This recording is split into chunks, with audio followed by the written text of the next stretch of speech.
kula wacan daawadayaal waxaan eegi doonaa shirarkii ugu dambeeyay ee ka socday magaalada Dhuusamareeb ee caasimada dowlad goboleedka Galmudug halkaas oo ay isugu tageen madax kala duwan. Haddaba maxaad ka ogtahay qodobada la isku mari laayahay shirka ka socda magaalada Dhuusamareeb ee caasimada dowlad goboleedka Galmudug xilli halkaas cabsi xoogan ay ka jirto in ay ka soo bixi karaan qodobo la isku mari laayahay oo dhanka doorashada ah. Madaxweyne ku-xigeenka dowlad goboleedka Galmudug Cali Daahir Ciid ayaa waxa uu faahfaahin guud ka bixiyay shirka wadatashiga ee ka socda magaalada Dhuusamareeb kaasi oo looga hadlay doorashooyinka dalka sanadan 2021. Madaxweyne ku-xigeenka Ciid ayaa marka hore shaaca waxa uu ka qaaday in ay jiraan qodobo wili la isku mari laayahay sida arinta guddiga doorashooyinka iyo gobolka Gado oo la rabo in lagu wareejiyo maamulkeeda madaxweynaha maamulkaasi Axmed Maxamed Islaam Axmed Madoobe. Sidoo kale waxa intaasi uu ku daray in haatan kulamada ay sii socon doonaan isla markaana lagu guda jiro sidii xal looga gaari lahaa qodobadaasi oo mid ka mid ah kuwa uu muranka uu dhaliyay ee dhanka doorashada. Qodobada qaar ee wili ku guda jiraan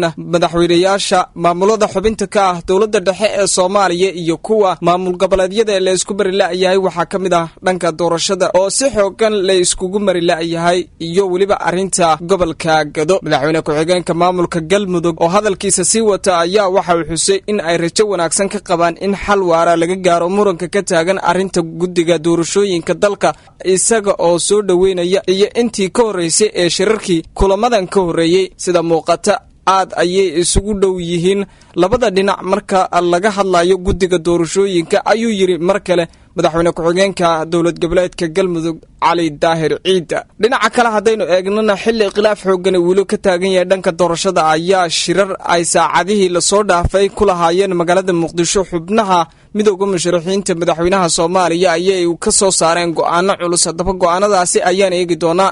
Shirkooda kadib waxaa saxaafadda la hadlay gudoomiyaha golaha midowga musharaxiinta Sheekh Shariif Sheekh Axmed oo ah madaxweynihii hore ee Soomaaliya isagoo ka hadlay walwalka ay ka dareemayaan maadaama madaxda ugu sarreysa uu xilkeedii uu dhammaaday xilligani sida ay sheegeen. arrimaha shirka Dhuusamareeb ayuu Sheekh Shariif sheegay in shir loo dhan yahay uusan ahayn maadaama Cabdi Xaashi oo ah gudoomiyaha aqalka sare ee baarlamaanka Soomaaliya la siinin doorkiisii maadaama siyaasiyiinta gobolada waqooyi uu isaga ka sarreeyay balse loo diiday shirkaasi sida ay sheegeen iyaga. Sheekh Shariif Sheekh Axmed ayaa waxa uu sheegay in marnaba aysan aqbali doonin muddo kororsi ay samayso fila Soomaaliya hoggaanka hadda talada fadhiyana xukunka isaga uu sheegay in ay wada tashiyo bilaabeen dalka sidii doorasho loogu qaban lahaa. midowga musharaxiinta Soomaaliya ayaa dhowr jeer waxay ka soo horjeesteen arrimo la isku mari laayahay. haddaba waxaan marka ka dambaysa aan daawadayaal eegi doonaa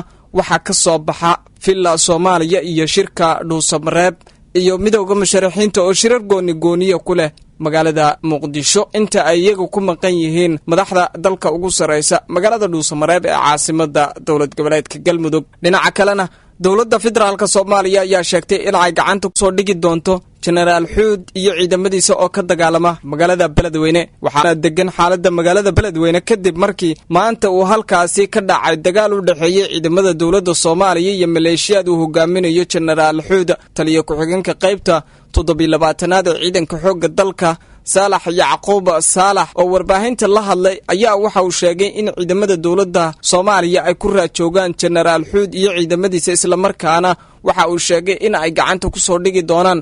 sidoo kale taliye ku-xigeenka ayaa waxa uu sheegay in al-shabaab aysan waxba dhaamin maleeshiyadkiisa ka weerarka ku qaaday magaalada Beledweyne ee gobolka Hiiraan. Generaal Xuud oo wata maleeshiyad uu ku abaabulay duleedka Beledweyne ayaa waxa uu qaadacay doorashadii Hirshabeelle ee ka dhacday magaalada Jowhar kaasi oo uu ku soo baxay madaxweynaha maamulka Hirshabeelle Cali Guudlaawi Xuseen. waxaa marar badan guul daraystay dadaalo lagu doonayay in meesha looga saaro cabashada ka taagan shacabka dega gobolka Hiiraan iyo diidmada Beledweyne ee maamulka Hirshabeelle. arrimahaasi wixii ku soo kordhaa dib ayaan idinkala soo socodsiinaynaa.